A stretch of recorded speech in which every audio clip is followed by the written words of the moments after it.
Hydrogel का उपयोग खेती में एक ऐसी आधुनिक तकनीक के रूप में तेजी से बढ़ रहा है जो पानी की कमी, अनियमित वर्षा, बढ़ते तापमान और घटती भूजल स्तर जैसी समस्याओं के बीच किसानों को स्थिर उत्पादन देने में मदद करता है। आज जब जलवायु परिवर्तन के कारण कभी अत्यधिक वर्षा तो कभी लंबा सूखा देखने को मिलता है, तब मिट्टी में नमी का संतुलन बनाए रखना सबसे बड़ी चुनौती बन जाता है।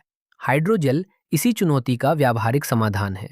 यह एक सुपर एब्जॉर्बेंट पॉलीमर होता है जो अपने वजन से 200 से 400 गुना तक पानी को सोख कर अपने अंदर जेल के रूप में सुरक्षित रख सकता है और जरूरत पड़ने पर धीरे धीरे उसी पानी को पौधों की जड़ों तक पहुंचाता रहता है। इसका कार्य बिल्कुल मिट्टी के अंदर बने एक छोटे जल भंडार की तरह होता है जो फसल को लगातार नमी देता रहता है। जब खेत में सिंचाई की जाती है या वर्षा होती है, तब हाइड्रोजेल पानी को तुरंत सोख लेता है। जैसे जैसे मिट्टी की ऊपरी सतह सूखने लगती है और जड़ों के आसपास नमी कम होती है, हाइड्रोजेल सिकुड़ते हुए संग्रहित पानी को छोड़ना शुरू कर देता है। यह प्रक्रिया धीरे धीरे और नियंत्रित तरीके से होती है, जिससे पौधों को अचानक नमी की कमी का झटका नहीं लगता। यही कारण है कि हाइड्रोजेल का उपयोग विशेष रूप से गर्मियों, रेतीली मिट्टी, कम वर्षा वाले क्षेत्रों और बागवानी फसलों में अधिक प्रभावी माना जाता है। खेती में हाइड्रोजेल का उपयोग करने से पहले मिट्टी की तैयारी पर विशेष ध्यान देना चाहिए। खेत की गहरी जुताई करके मिट्टी को भुरभुरी बनाएं ताकि हवा और पानी का संचार बेहतर हो सके। यदि मिट्टी बहुत सख्त है तो उसमें गोबर की सड़ी खाद, वर्मी कंपोस्ट या जैविक खाद मिलाएं। इससे मिट्टी की संरचना सुधरती है और हाइड्रोजेल के लिए अनुकूल वातावरण तैयार होता है।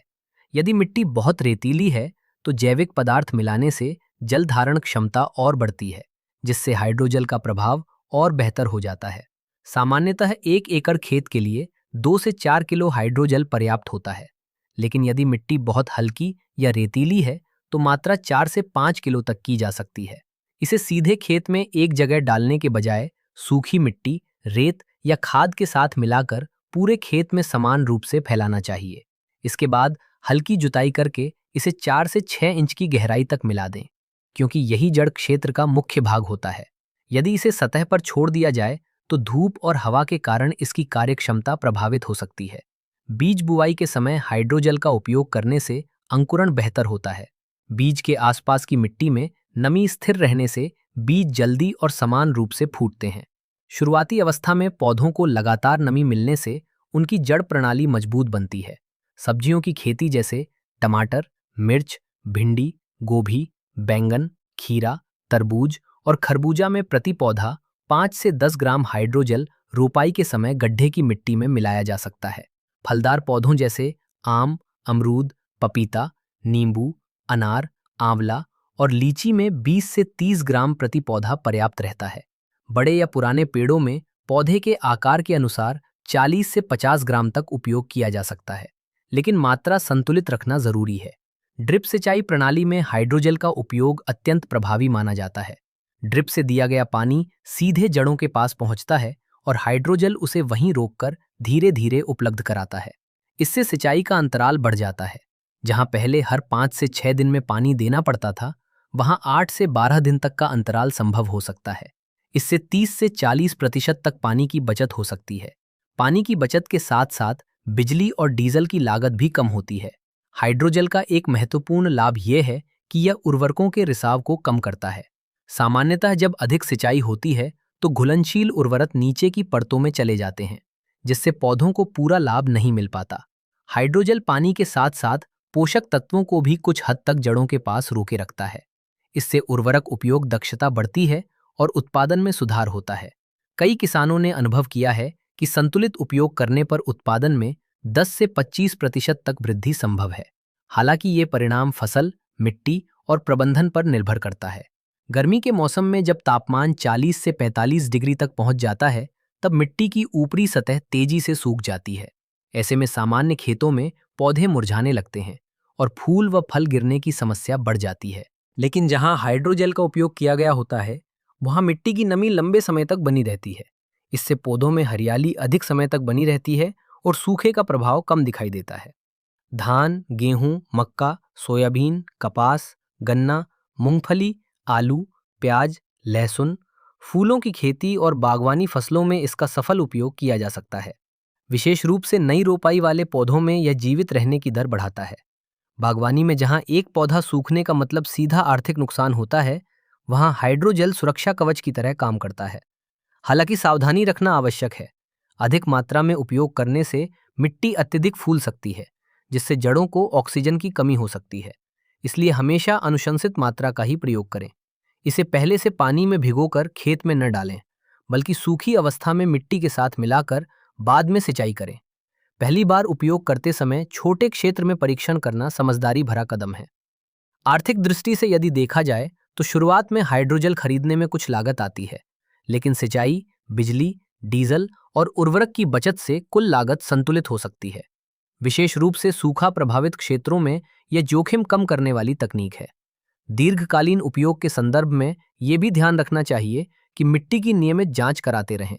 संतुलित उर्वरक प्रबंधन, जैविक खाद का उपयोग और उचित फसल चक्र के साथ हाइड्रोजल का संयोजन करने पर मिट्टी की सेहत बनी रहती है और उत्पादन स्थिर रहता है। कुल मिलाकर हाइड्रोजल खेती में पानी संरक्षण, मजबूत जड़ विकास, बेहतर अंकुरण, कम सिंचाई लागत, सूखा सहनशीलता और अधिक उत्पादन के लिए एक प्रभावी साधन है।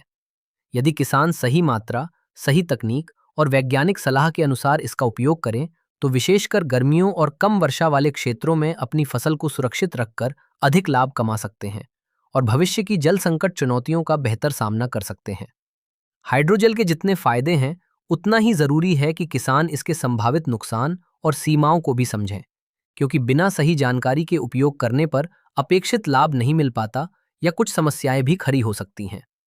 सबसे पहला नुकसान अधिक मात्रा के उपयोग से जुड़ा है। यदि हाइड्रोजल जरूरत से ज्यादा डाल दिया जाए तो मिट्टी अत्यधिक फूली हुई और मुलायम हो सकती है।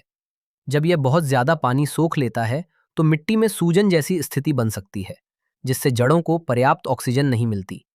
जड़ों को हवा की जरूरत होती है, और अगर मिट्टी बहुत ज्यादा गीली या जल जैसी हो जाए तो जड़ सड़न, रूट रॉट की समस्या बढ़ सकती है। दूसरा नुकसान खराब गुणवत्ता वाले उत्पाद से होता है। बाजार में कई तरह के हाइड्रोजल उपलब्ध हैं, लेकिन सभी की गुणवत्ता समान नहीं होती। निम्न गुणवत्ता वाले उत्पाद जल्दी टूट सकते हैं या अपेक्षित मात्रा में पानी नहीं सोख पाते। कुछ सस्ते उत्पाद मिट्टी में लंबे समय तक टिकाऊ नहीं रहते और 1 से 2 सीजन में ही बेअसर हो जाते हैं। इसलिए प्रमाणित और भरोसेमंद कंपनी का उत्पाद लेना जरूरी है। तीसरी समस्या गलत तरीके से उपयोग करने पर आती है। यदि हाइड्रोजल को सतह पर खुला छोड़ दिया जाए और मिट्टी में अच्छी तरह न मिलाया जाए, तो धूप और गर्मी के कारण इसकी क्षमता कम हो सकती है। यदि इसे पहले से पानी में भिगोकर खेत में डाला जाए, तो यह एक जगह इकट्ठा हो सकता है और समान वितरण नहीं हो पाता। इससे कुछ पौधों को ज्यादा और कुछ को कम लाभ मिलता है। चौथा नुकसान अधिक नमी से संबंधित है। जिन क्षेत्रों में पहले से ही भारी मिट्टी, काली या चिकनी मिट्टी है और जहां जल निकासी की समस्या रहती है, वहां हाइड्रोजल का उपयोग सावधानी से करना चाहिए। ऐसी मिट्टी में पहले से ही पानी रुकता है और यदि हाइड्रोजल मिला दिया जाए तो जलभराव की स्थिति बन सकती है। इससे फफूंद और रोगों का खतरा बढ़ सकता है। पांचवा नुकसान लागत से जुड़ा है। छोटे और सीमांत किसानों के लिए शुरुआत में हाइड्रोजल खरीदना थोड़ा महंगा लग सकता है। यदि इसका उपयोग सही तरीके से न किया जाए या अपेक्षित परिणाम न मिले, तो लागत वसूलना कठिन हो सकता है। इसलिए पहले छोटे क्षेत्र में परीक्षण करना बेहतर रहता है। छठा संभावित नुकसान यह है कि कुछ किसान हाइड्रोजल का उपयोग करने के बाद सिंचाई प्रबंधन में लापरवाही कर देते हैं। वे सोचते हैं कि अब पानी की जरूरत बहुत कम हो गई है, जबकि फसल की अवस्था और मौसम के अनुसार सिंचाई जरूरी रहती है। हाइड्रोजल केवल नमी बनाए रखने में मदद करता है, पूरी तरह पानी की आवश्यकता खत्म नहीं करता।